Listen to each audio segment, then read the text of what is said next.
ओम नमः शिवाय।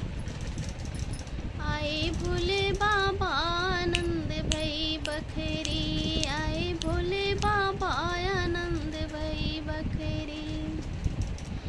भोले के सर पे गंगा बिराजे, भोले के सर पे गंगा बिराजे। गंगा की धारा बहे सारी नगरी, आए भोले बाबा आनंद भई बखरी, आए भोले बाबा आनंद भई बखरी।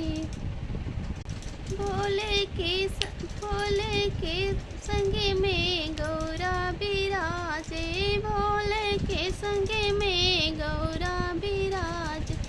कार्तिक गणेश खेले उनके